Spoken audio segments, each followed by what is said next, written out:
Hey guys, tonight we journey somewhere gloriously uncomfortable. You're not a knight, not a peasant, not even a milkmaid. You're a medieval queen.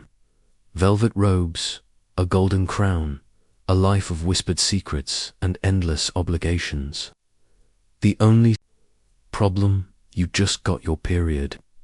And no one, literally no one, is prepared to deal with it. The air is heavy with incense, but it can't mask the mutton or the sweat. Candlelight flickers off goblets of spiced wine as the minstrels soar away at their fiddles. You're sitting beside your husband, your king. He's older, much older, a man of influence and gout, whose first wife died in childbirth and whose second simply vanished into a convent. You're 11. Your dress weighs more than you do. The brocade sleeves alone could drag you into the moat. Around your waist, an iron belt of symbolic chastity squeezes you like a sausage. And just under all that silk and linen, you feel it a warm, sticky bloom. It soaks through your shift. The shock of it ripples through your limbs, but you can't move. Not here, not now. So you smile. You nod as the king raises your hand, like a prize falcon's. You are, officially, queen consort of a realm where you are not yet tall enough to look over the banquet table. No one claps for you though. They're too busy staring. A red petal of blood has leaked down the back of your gown and left a dark bloom on the chair. And the worst part, this is exactly what everyone's been waiting for. You see, your body is now property, not in a poetic way. Literally, your fertility is a matter of national importance. Blood means the machinery of succession is turning. It means a womb that can carry a son or, God forbid, just a daughter. A crone of a midwife pulls you away from the feast under the guise of checking your pulse. She shuffles you into a cold stone chamber, with nothing but straw underfoot and a wooden tub in the corner. You're stripped by two women you've never met. One tuts at the stains. The other snips the ruined layers from your wedding dress and mutters about bad omens. You're handed a square of old linen, boiled hard from too many washes. It's meant to catch the blood. No one tells you how to wear it, so you just hold it between your legs and shuffle like a crab. Welcome to womanhood now, as if the cramps weren't bad enough. You're marched back into the room to kneel for the royal blessing. The archbishop's fingers reek of onions. His rings leave dents in your scalp as he lays hands on your head and intones something about sacred unions. Unfruitful vines. You want to vomit. Instead, you faint. When you wake, you're in the royal bedchamber, draped in fox pelts and embarrassment. Servants whisper outside the door. They aren't wondering if you're all right. They're wondering if the bedding was bloodied. Because if it was, then the marriage is consummated. And that means the political treaty it secures is now legally binding, yes. Even your uterus is part of foreign diplomacy. You're given a cup of warm wine with something gritty floating in it. It tastes like rosemary and rust. That's your first medieval period remedy. Not that it helps. The cramps hit in waves, and there's no such thing as middle or even understanding. One of your ladies, also 11, tells you to bite on a leather strap and pray to Saint Margaret. You do. Saint Margaret, patroness of childbirth and digestive issues. An odd combo, but who are you to judge? Now, lest you think this is a one-time horror show, let's clarify, this will happen again and again, monthly, for the next 30 years. And it will never get easier. No one will invent elastic. No one will invent indoor plumbing. And no one will ever ask you if you're feeling okay, because you're not supposed to feel. You're supposed to rule, to breed, to host, to smile. You're supposed to wear white silk during Easter procession while praying not to leak. You're supposed to pretend that cramps are just part of God's sacred design. And should you ever falter, should the blood run too much or not, at all, there will be consequences. Historians still argue, whisper the academics centuries later, whether young queens were truly considered women once they bled, or merely pawns moved to their next political use. You could tell them, but they never ask you. Only your body, oh, and, in case you're wondering, you're expected to attend Mass tomorrow at dawn. The same stained chair will be waiting. The dress is the first enemy. Not the politics, not the priests, not even the cramps. It's the dress. Because nothing about it was designed for bleeding. You're still sore from yesterday, more emotionally than physically, but your maidservants have no time for softness. It's morning, and protocol must be followed. You stand, sleepy and swaying, as they start building your body from the skin out. A linen shift, a tighter chemise, a corset stiffened with reeds, a whalebone panel down the front to smash your stomach, flat and three layers of skirts, and underwear, no. Not a thing yet, not for queens, not for anyone. Your linen rag is wrapped and tied between your legs, knotted in place like a sad flag of defeat. It's already stained rust red and barely clings on as you move. You can't sit properly, can't breathe properly, and the corset is compressing your belly like a vice just as the cramps return. Low and sharp dot.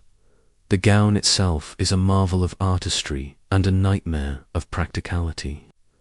Gold thread embroidery, fur, lining pearl-covered sleeves, all tailored within an inch of mobility.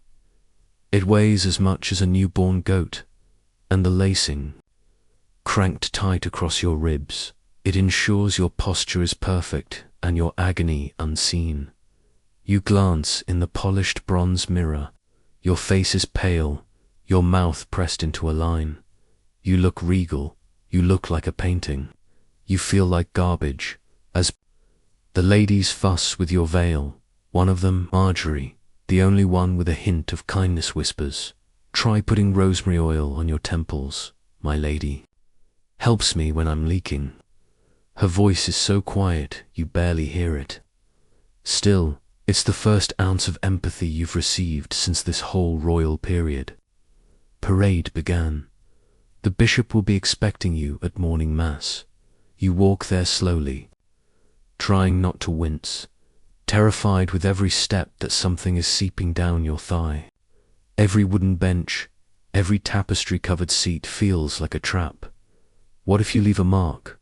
What if someone sees?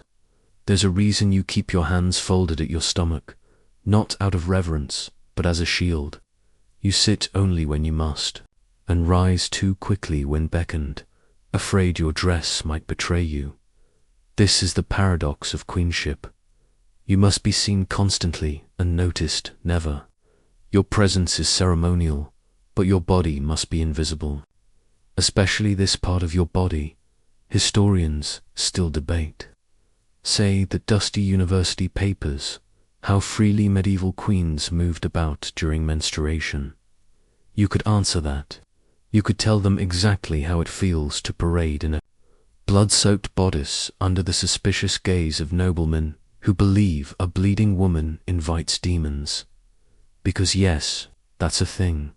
There's a monk at Court Benedict.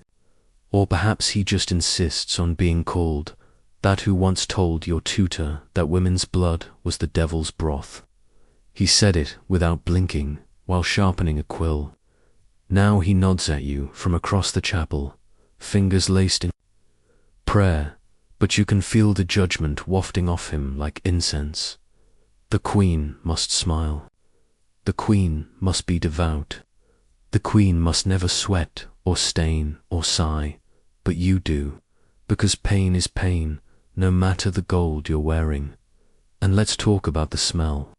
No one does, but everyone notices.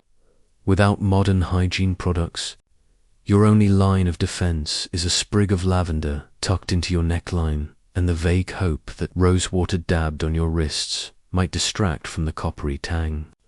Some queens doze with more cunning or less shame burn clove and amber over coals and sit beside it, pretending to be interested in the warmth. You've tried it once.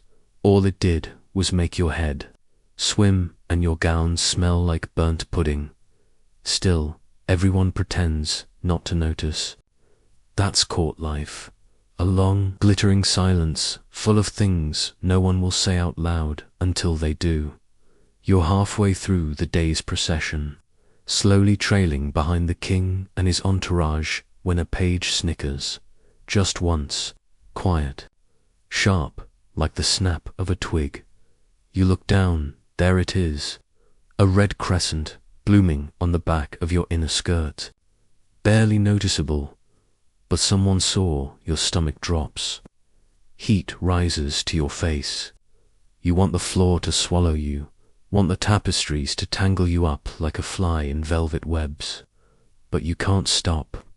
You walk on, slowly, regally. Later that evening, a seamstress is summoned discreetly. She takes your gown with gloved hands and does not look at you. She says nothing, but you can feel her disappointment like a second corset. This isn't a private matter. Not here. Staining your dress is a lapse in dignity, a rumor waiting to unfold, and in a court where whispers carry more power than swords, even your monthly bleeding can be weaponized. Your mother once told you, before you left for this marriage, never let them see your weakness, especially the women. You thought she meant political rivals. You didn't realize she meant your own handmidens. Back in your bedchamber, you unlace your gown with stiff fingers. You peel away the soaked linen, trembling with embarrassment.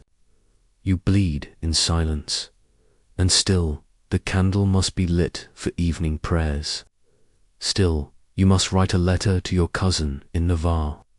Still, you must prepare to receive the Dowager Queen tomorrow, who will undoubtedly comment on your pale complexion and unsuitably warm hands. What she means, of course, is that she knows. The next morning, you wake to a sharp knock at the chamber door. The sun has barely climbed above the courtyard wall, but already your ladies-in-waiting are bustling like bees in a hive. One holds your robe, another pours tepid water into a copper basin, and someone, somewhere in the palace, is ringing a bell to signal the arrival of the Dowager Queen. Your husband's mother. She is everything you are not: weathered, commanding, and entirely without mercy. She once ruled this court in your position. Now she oversees it like a retired general who can still snap a sword in half with her glare. And of course, she has arrived precisely today. Day 3, still bleeding, still cramping, still wearing a nervous expression and 2 extra layers of linen as insurance. You sit motionless as the older women prepare you silently, expertly, and without warmth. A nun-turned midwife checks your pulse with papery fingers, nods solemnly, and mutters something about womb heat. Another woman, in the habit of a convent sister, offers a tightly wound bundle of dried mugwort and nettle to tuck into your bodice. Supposedly, it wards off unruly flow. You nod. You thank her. You do not believe her. She smiles anyway. The strange part is that these women are your allies. At least, they're supposed to be. But every touch feels clinical, every glance assessing. They aren't helping you, they're managing you. Your cycle is a problem, and they are its designated fixers. And let's be honest, these women know far more about your body than you do. They know how to read blood, how to chart the moon, how to determine whether your womb is tilted or moist. They track your symptoms with more interest than your husband ever will. Still, no one ever asks how you feel. They ask how much, how often, what color, but never how. You're a vessel, a process, a puzzle to solve. Historians still argue, some will write, whether queens had access to dedicated female physicians or were merely attended by spiritual advisors and midwives. You could tell them you've seen both, and neither seems terribly interested in your comfort.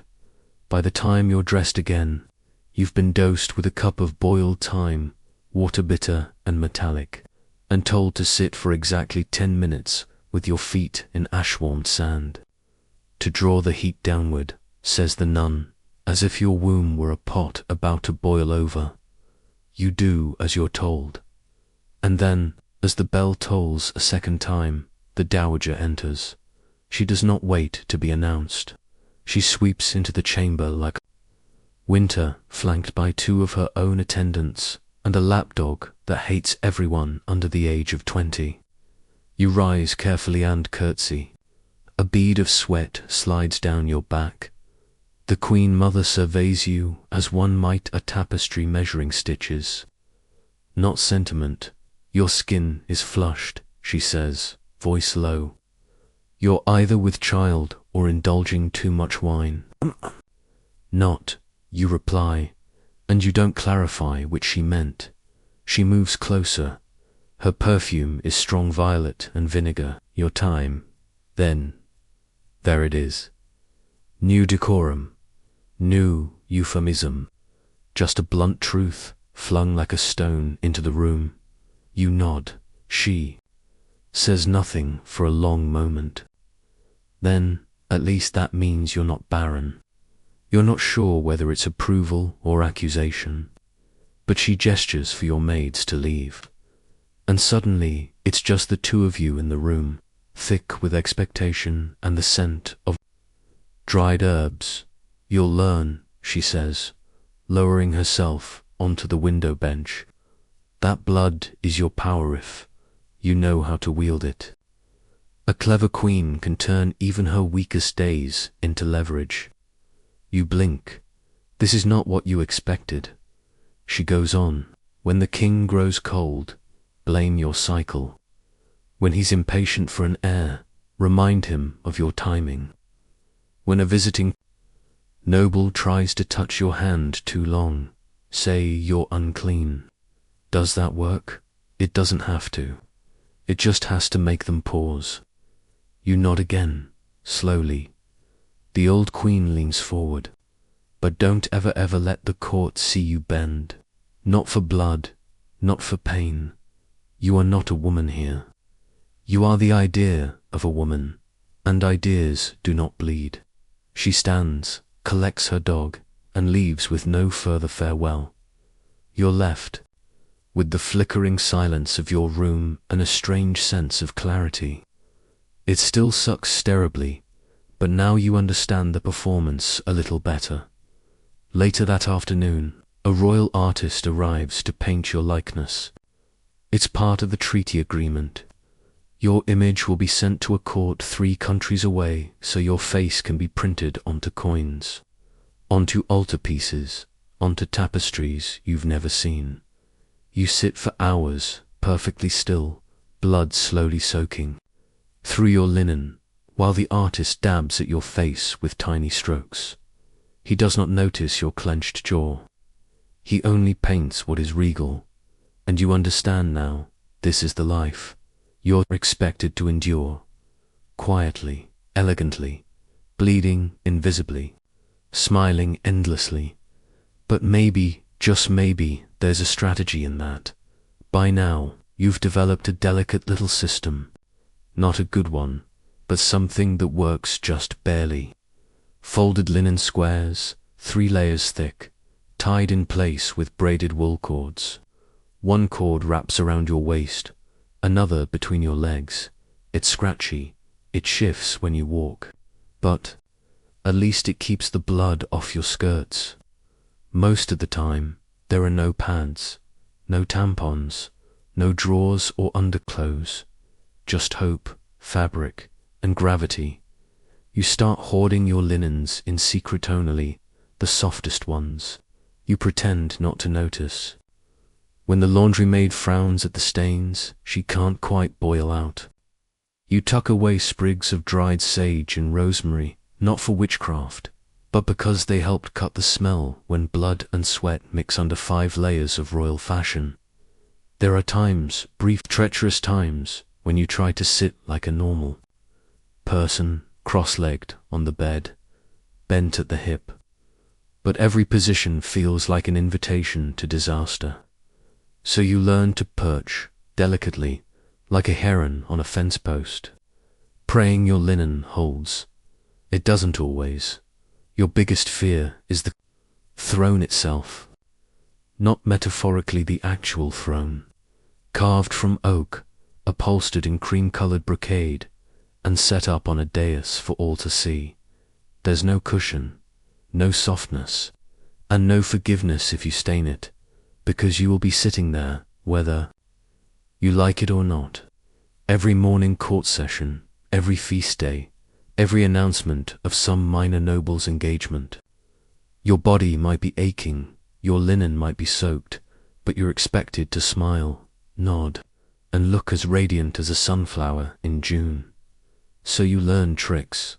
You tuck a folded handkerchief under your seat before you sit. You cross your ankles to hold things in place. You never, ever wear white on day 2. And if you must walk long distances, you double up and pray to every saint you can remember. Historians still debate, murmur the dusty scholars, whether noble women had designated menstruation chambers or simply withdrew from public life during their cycles. You could clear it up in one sentence. No one lets you withdraw. You just hide better. Hiding becomes your art form. You develop a sixth sense for how far blood has traveled down your thigh.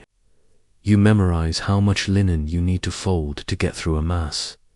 You count your steps from bed to chapel and back, calculating exactly how long before the heat and movement start to leak through. And then there's the bleeding itself. Some months it's light and bearable. Others it's a storm thick, dark, and accompanied by a churning nausea that makes you want to lie on the cold floor and sob. But there is no cold floor, only heated bricks under your bed, goose feather mattresses, and the requirement to be gracious. On your worst days, you try to fake an illness, headaches, a cough, anything but the court physicians always want to see something.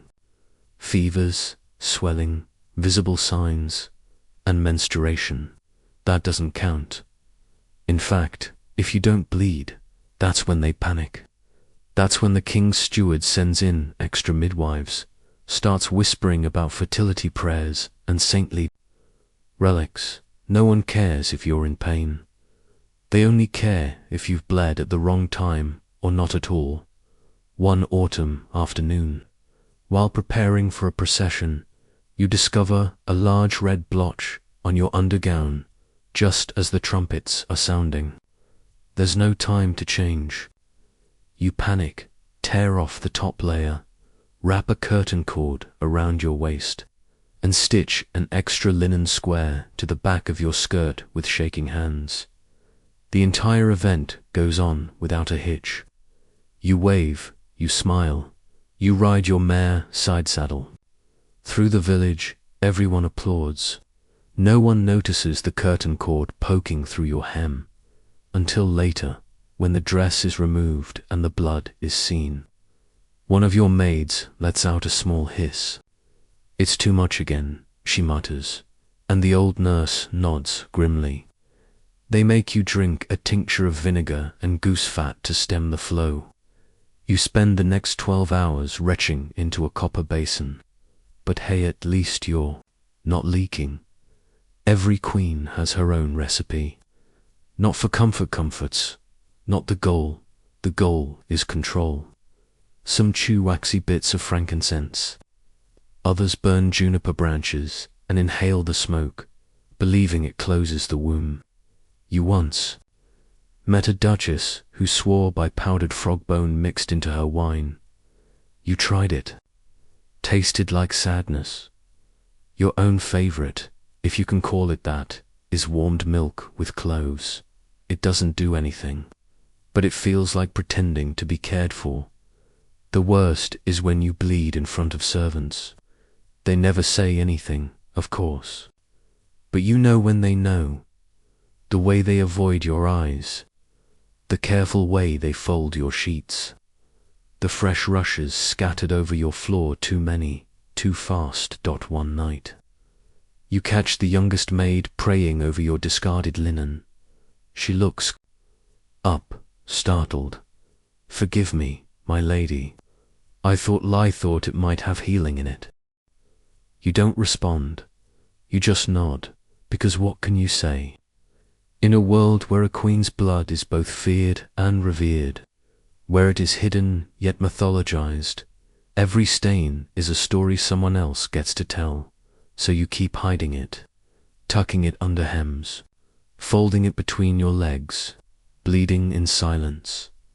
That's how queens survive. Pain is no excuse.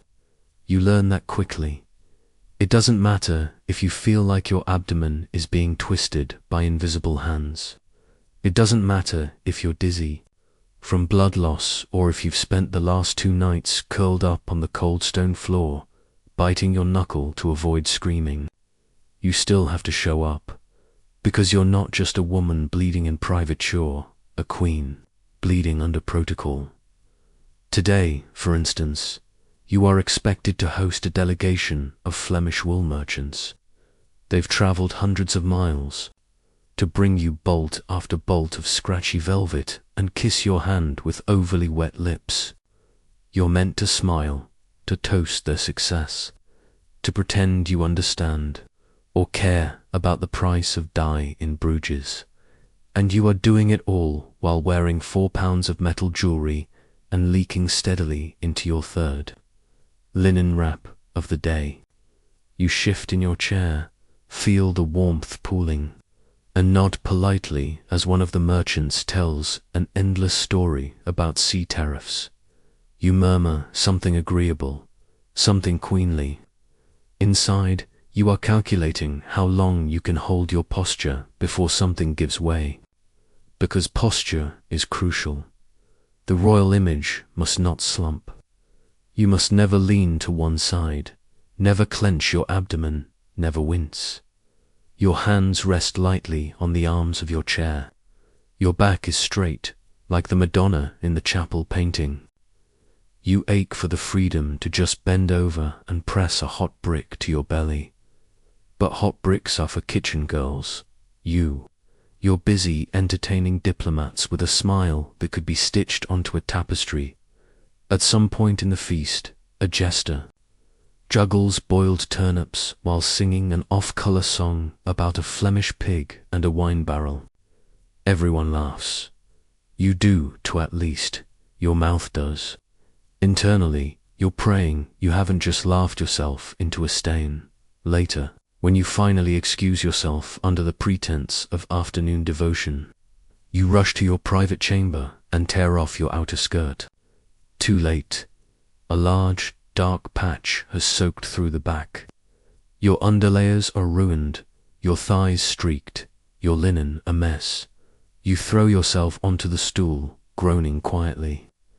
Your ladies rush in not with compassion, but with solutions. Marjorie, still the kindest of them, helps you out of the ruined layers. Another maid fetches vinegar and rosemary. A third is already at the hearth, warming a fresh bundle of cloth over the coals. No one asks if you're okay. They just fix you. Because this is what a queen's entourage is trained to do: manage the inconvenience of your body without ever acknowledging it aloud. Historians still debate, say the scholars in leather chairs, whether court etiquette permitted queens to excuse themselves for bodily distress. You could answer that too. Sure, you can excuse yourself, as long as no one notices why you're doing it, as long as it doesn't affect the mood or the men's appetites. or the treaty being toasted with spiced wine. God forbid the realm catch a whiff of real humanity. Once cleaned up and redressed, you're expected to make an appearance at the garden walk. The king wants to show off the new peacocks. You hobble down the marble steps, stomach clenching with every move, and smile as the birds scream like dying children in the hedgerow. One nobleman dares to ask if you're feeling a little pale. You reply sweetly that it's just the weather. Inside, you feel like your womb is trying to tunnel out of your spine. The worst is when the king touches you. Not intimately, he's too disinterested for that, but in a public, possessive way. A hand at the small of your back. A nod toward the gathered crowd, as if to say, "This is mine." He has no idea that your linen bundle is leaking again, or that your thighs are clammy, or that your insides are twisting like rope. He doesn't care. Why would he? Your body is not yours. It is the realm's, a resource, a political mechanism, a ceremonial object. You remember once, before you were married, asking your mother what would happen if a queen simply refused to attend court while bleeding, refused to be seen, refused to act.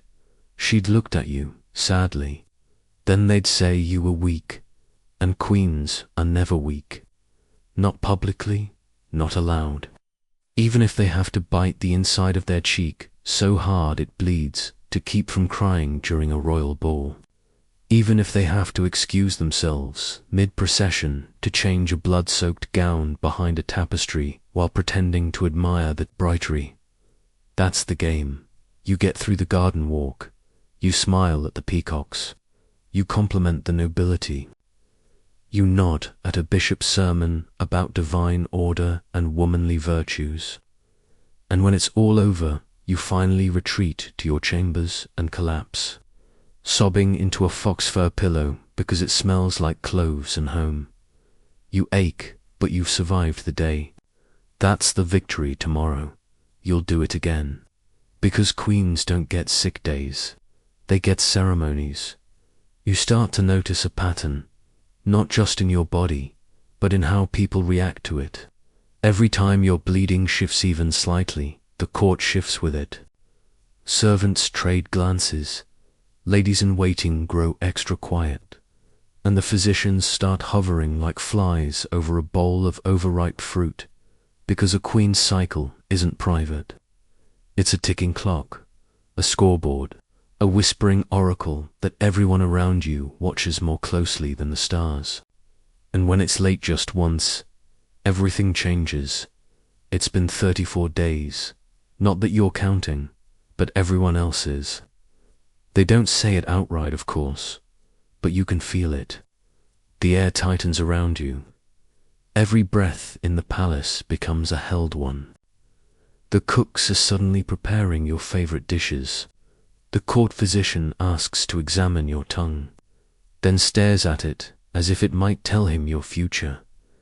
You tell no one that your breasts ache, that your head feels stuffed with wool, that you've spent the last 2 mornings retching before your maids come in. You suspect what they suspect, but you're not ready to say it. Not yet. Because if you are pregnant, then congratulations, you've fulfilled your duty. And if you're not, you've failed. That's how binary it is.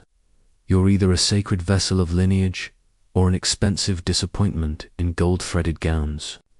The king says nothing directly, but he's been visiting more, sitting beside you, speaking gently. Once, he even touched your cheek. You wanted to slap his hand away, but you didn't, because this is the dance. This is how a delayed period becomes court theatre. And then, one morning, it arrives, heavy, sudden, angry. You're in the chapel, of course, on the stone kneeler. Midway through a prayer you're barely pretending to say, when the familiar cramp twists through your belly like a blade. A warm gush follows. You feel it instantly. You rise quickly, clutching your skirts. But it's too late. There's already a small red circle spreading across the back of your gown. You don't cry, not here, but your body does. Back in your chambers, the linens are brought out again. The vinegar, the goose fat, the ash-warmed towel, the quiet, efficient pity of your maids, who say nothing but move with a kind of reverence reserved for small funerals. Because that's what this feels like, a quiet mourning. Not for a child, exactly, but for a chance, a role, a story that everyone else had already written in their minds. The steward delivers the message 2 days later. The king will not be visiting this week. No reason given, and just like that, you're invisible again. The bleeding continues, almost mockingly. Your body has chosen this moment to return to its full, gory cycle. You soak through your linens twice in one afternoon. Marjorie offers you a folded cloth soaked in yarrow tea. It helps a little, but not enough. Historians still argue, says one parchment in the royal scriptorium, where the medieval queens used herbal contraceptives or fertility boosters knowingly. You could laugh, if only you'd had that choice. Half the things you've been fed could be either. The other half are probably poisonous. You start wondering what it would be like to bleed freely, to strip off your gown and sit naked on a rock beside a stream, letting the blood trickle away without shame, without judgment, without politics. Just you, your body, and the sky. But there is no rock, no stream, only cold stone floors and velvet chairs you must never stain. The court moves on. The bishop preaches a sermon about divine timing. The dowager queen doesn't meet your eye.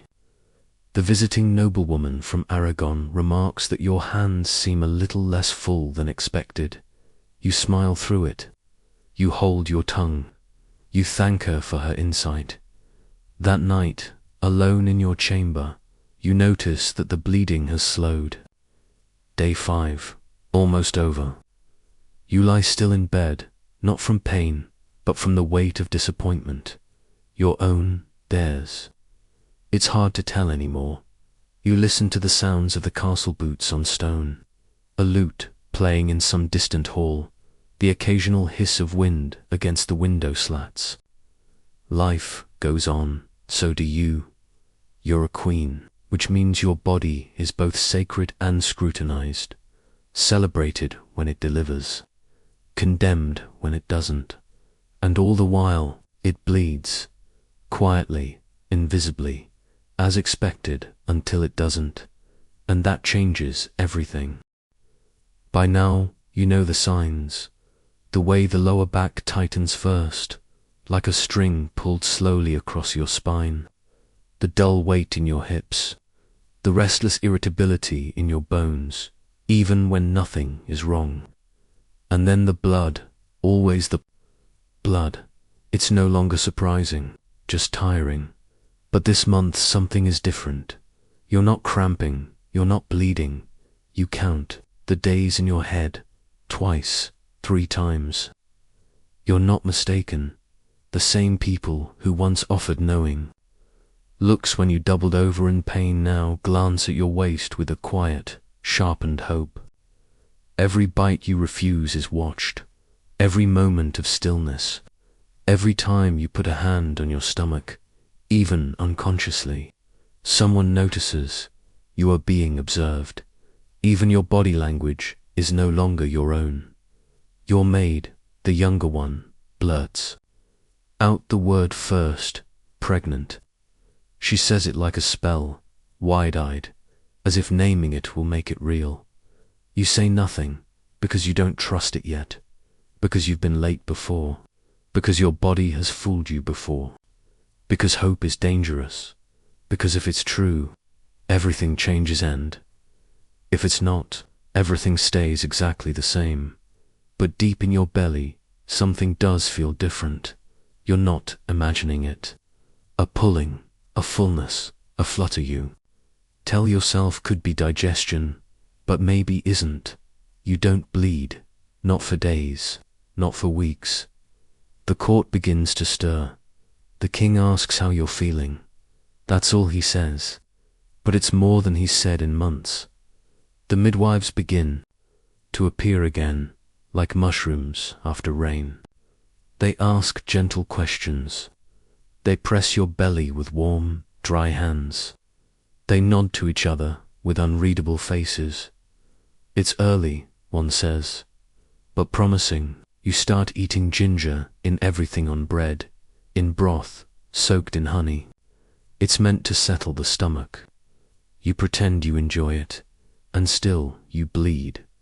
It's not much, just a thread, a faint line of red on the linen, barely there.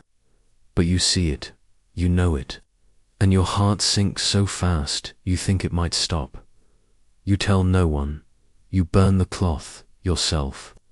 In the small brazier by the hearth, you kneel there, holding the faintly stained linen in the flames like a sacrifice. The next day, there's nothing. Clean cloth, no pain. Maybe it was nothing, a mistake, a warning, or a beginning. You don't know what to think anymore. That night, you dream of children. A girl, dark-eyed, bold.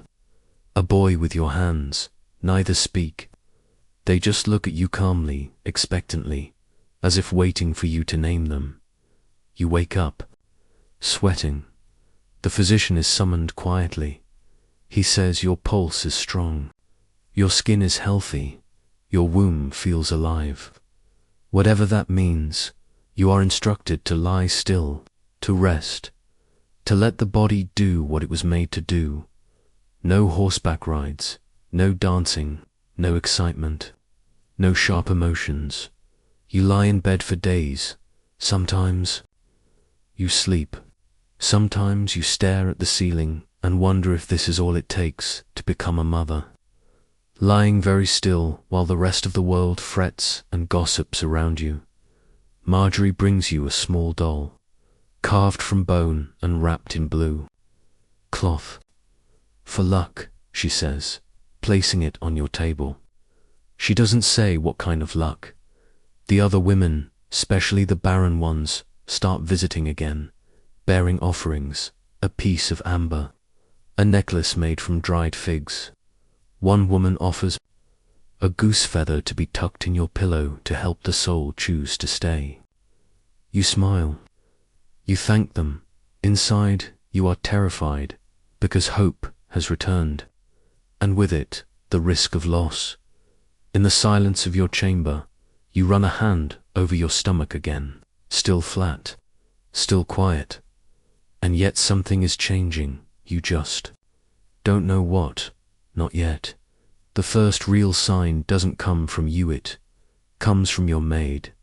She's folding your chemise, humming to herself, when she suddenly stops and looks up with wide eyes. You've gone soft, she whispers. Here. She presses her fingers just below your ribs, then lower, around your navel. You feel ... round. You don't feel round. You feel bloated, stiff, cautious, but you place your hands there anyway, just to test, and you feel it too. It isn't a lump, exactly. Not a quickening, just a slight new presence, like a rising moon under your skin. Your fingers hover there longer than you mean them to, not moving, not pressing, just ... listening. The court begins to murmur more loudly. You're still not bleeding. You're still not cramping. You still feel the same slow, dry, peculiar calm in your bones. But your appetite is strange now. Bread tastes like ash. The smell of the king's favorite roast-fatty goose, drenched in clove and vinegar, makes your stomach churn. You want salted almonds. You want raw pears. You crave snow melt and bitter herbs. You say nothing, but it's too late. Every servant, every guard, every sister wife in the harem knows. They've seen this before. Dozens of times. Hundreds. You are pregnant, and this time, perhaps the child will stay taut. Suddenly, you are escorted everywhere. No more walking the gardens alone. No more visits to the stables. You are now accompanied by women with quiet mouths and careful hands. They follow behind you like shadows, ready to catch you should you stumble. The king's mother visits. She brings you a cushion sewn with lavender and thistle. She places it behind your back herself and tells you, the first one is always the trickiest. My first bled me for a week and still lived. The second didn't even stay long enough to have a name. You nod. You keep your face still. She strokes your hand, gently. The trick, she says, is not to become too certain. You know exactly what she means. Even now, you refuse to let the excitement swell. It will hurt too much if it bursts. The court. Physician returns. This time, he kneels beside your chair, places both palms lightly on your belly. He listens. He nods. He says something in Latin, then translates for the benefit of the others. There is warmth. Life gathers. It's all anyone needs. The next day, the palace steward begins issuing orders. You are moved to a new chamber, one nearer. The bathhouse, with softer rugs and a chair designed for reclining. You were brought sugared dates, chilled milk, and tiny silver bowls of crushed ice.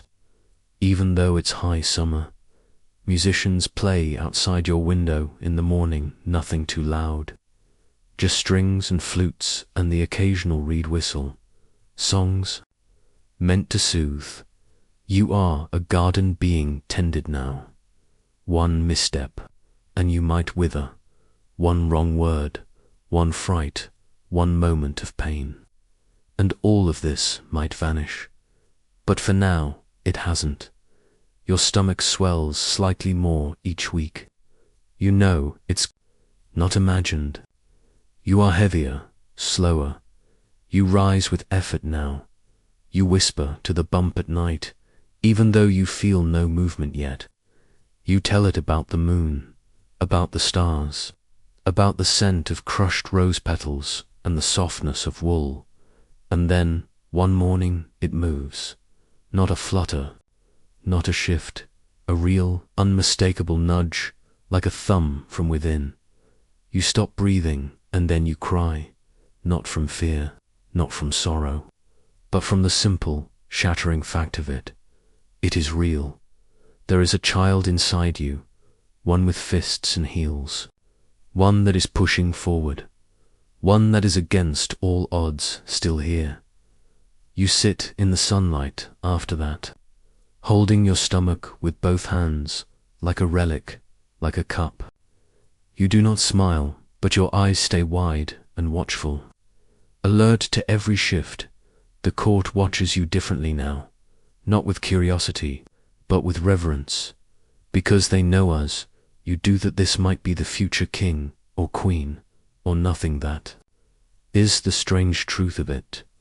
Even now, no one can be certain. Even now, the future remains as fragile as breath on glass. By the 8th month, you no longer walk, you waddle. The maids no longer call you my lady. Now it's your grace, or simply mother, with soft reverence. Your body is no longer yours. It belongs to the dynasty, to the ancestors, to the line. Even the king, when he visits you now, does not look at you. He looks at your belly. It has become a symbol, like a crown. You've stopped counting the days. Time passes, not in hours, but in cramps, in kicks, in bowel movements. Your spine aches. Your ankles are swollen to the size of apples. Your bladder is the size of a thimble, and you relieve yourself more often than a monk with a drinking problem. Your cravings have turned peculiar. Crushed fennel on ice, lukewarm barley water, lemon peel soaked in wine. And once a single, desperate evening you asked for burnt bread scraped with garlic. The midwife came that night. She smiled at your oddities. Craving burnt things is a good sign, she said. Means the child is hungry for the world. You nodded, not because you understood, but because you wanted to believe that there were signs. You need meaning.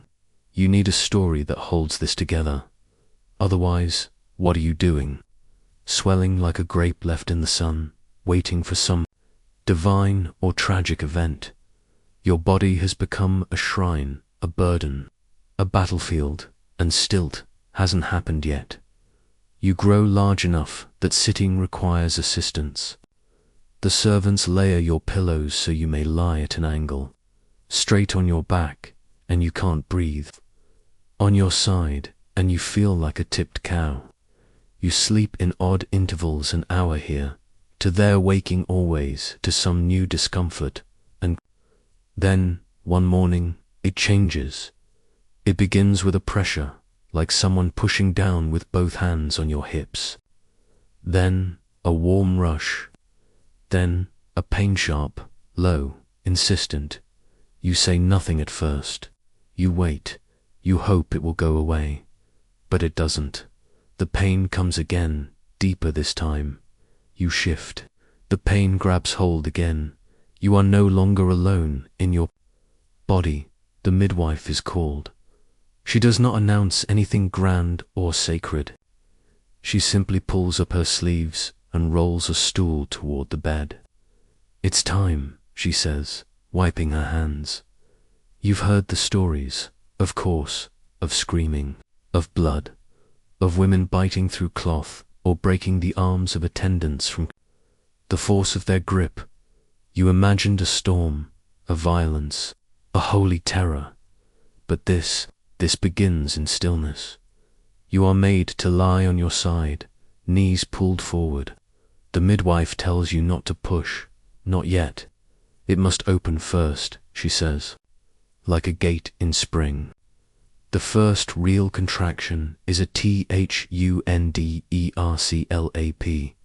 It does not ask permission. It does not negotiate. It rips through you like a breaking wave. You moan not from fear, but from shock, from the sudden realization that your body is no longer a place of quiet mystery, but a stage for an ancient, unstoppable act. The next hours pass in fragments. Steam, towels, bark, tea. The midwife's voice saying breathe, no yes, breathe again. The sound of your own heartbeat in your ears. You do not scream, you chant. A low animal sound that rises each time the pain crests. The king does not come, no man does. This is a woman's room. Now there are hands on your back, cool cloths on your neck.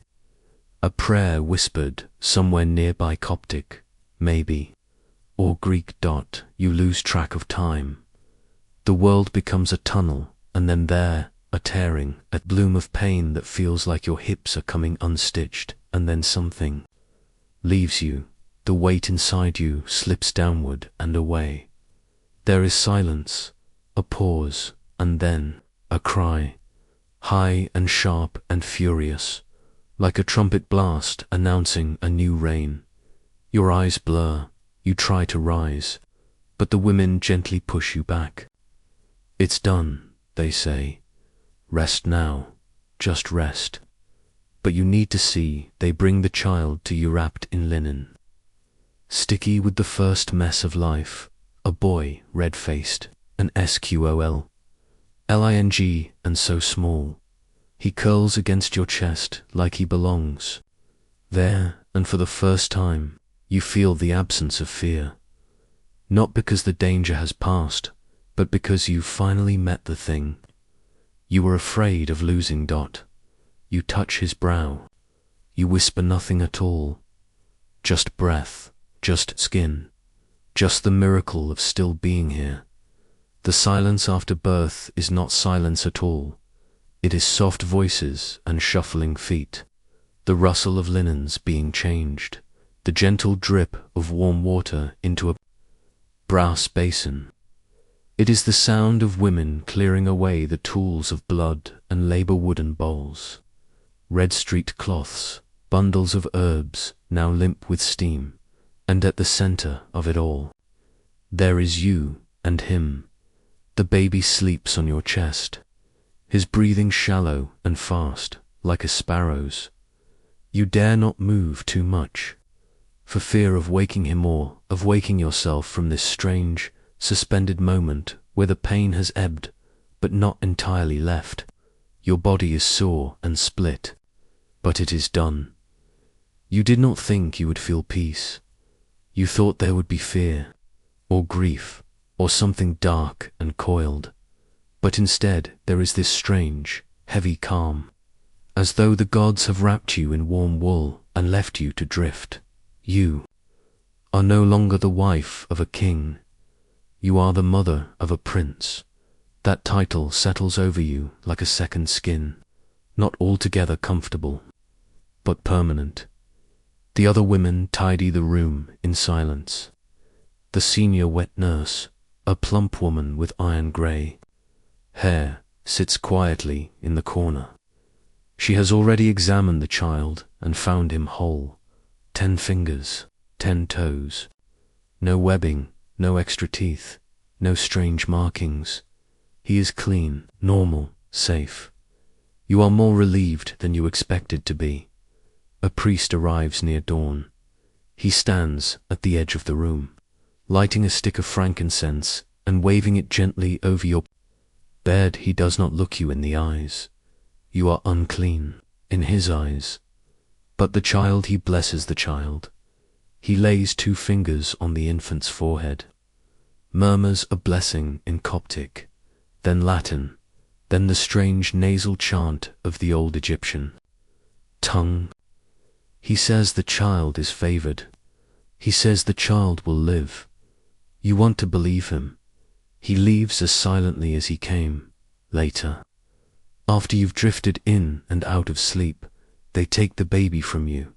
Just for a moment, they say, just to wrap him in the silks prepared for the birth ceremony. You watch as they carry him off, his tiny head barely visible over the nursemaid's shoulder. And then you are alone, alone with the ache in your back and the unfamiliar hollowness in your belly. You press your hand to your stomach. It feels strange, soft, deflated, like dough left too long to rise. You stare at the ceiling, the wooden beams, the fading stars beyond the high lattice windows, and you wonder, what now? You know what should come next. There will be ceremonies. There will be incense, gifts from foreign envoys, feasts with dancers and roasted pigeons. The king will enter the chamber and hold his son up to the light, and scribes will record the moment in careful script. There will be songs, there will be gold, but that is all later. Right now, there is only this quiet, this fragile pause between one life and the next. They return the baby to you before the sun is fully up. He is swaddled now, bound in soft linen, his hands tucked tight across his chest. His eyes are open. He looks at you not with recognition, not yet, but with something deeper, something ancient. He does not cry, he simply watches, and in that gaze, you feel the entire weight of what you've become. You think of the other women, the queens who came before. Some bore sons and lived, some bore daughters and died, some bore nothing at all and vanished into obscurity. You've been told their names, you've lit candles in their honor, but only now do you feel the truth of their stories. They were you, and you are now them. You press your lips to your son's forehead. He smells of milk and oil, and something faintly metallic, blood, perhaps, or iron. You close your eyes and hold him close. There is no music playing, no audience watching, just a mother and a child in a dimly lit room, and somewhere far away, the palace drums begin to beat, a slow, deliberate rhythm. Boom, boom, boom, announcing to the city that a new air has entered the world.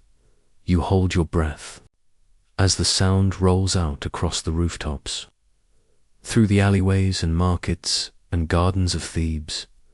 The whole world is changing, and you, for the first time in your life, do not need to change with it. You have already become something new. You have become enough. You are allowed 3 days to rest, 3 days of soft food, quiet hours, and attentive servants who bring warm cloths and steeped herbs. You are still weak, but you no longer feel like your soul is trying to climb out of your body. On the morning of the 4th day, the politics begin. You are seated in a shaded courtyard with other royal women. The baby lies beside you in a carved wooden cradle, blinking at the sun through the papyrus shade. He sleeps easily. You do not. The palace is shifting. Everyone has a theory.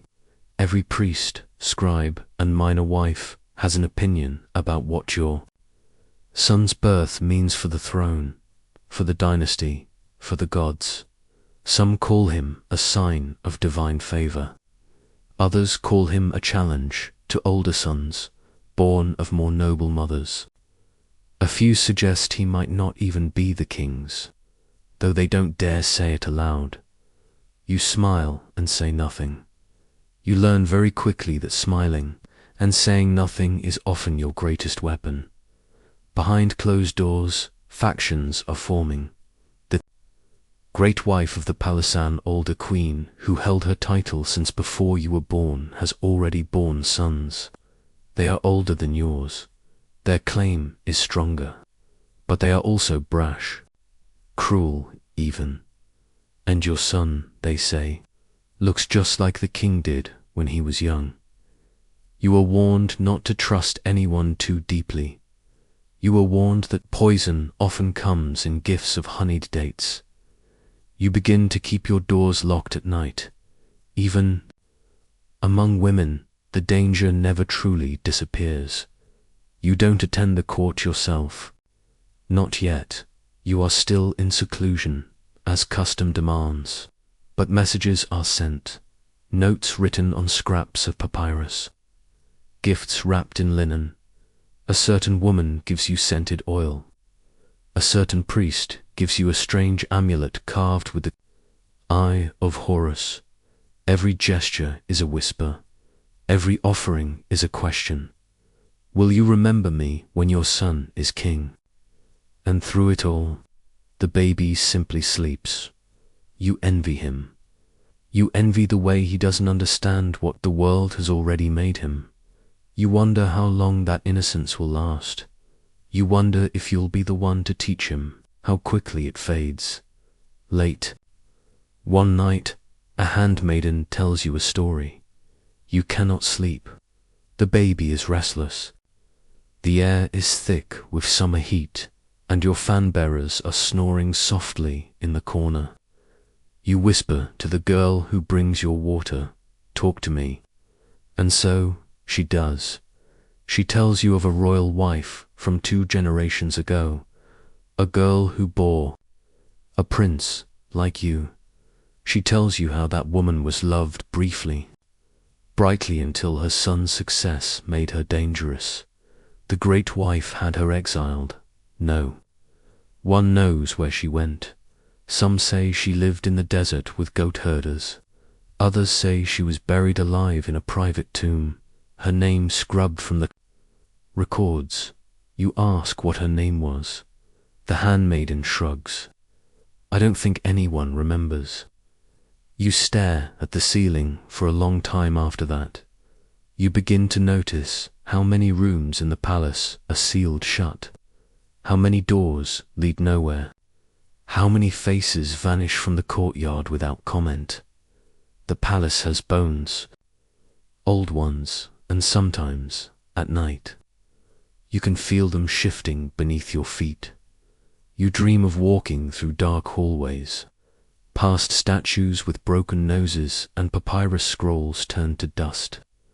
You see yourself reflected in polished obsidian, colder, crowned, alone. You do not tell anyone about these dreams. You're not sure whether they are warnings or promises.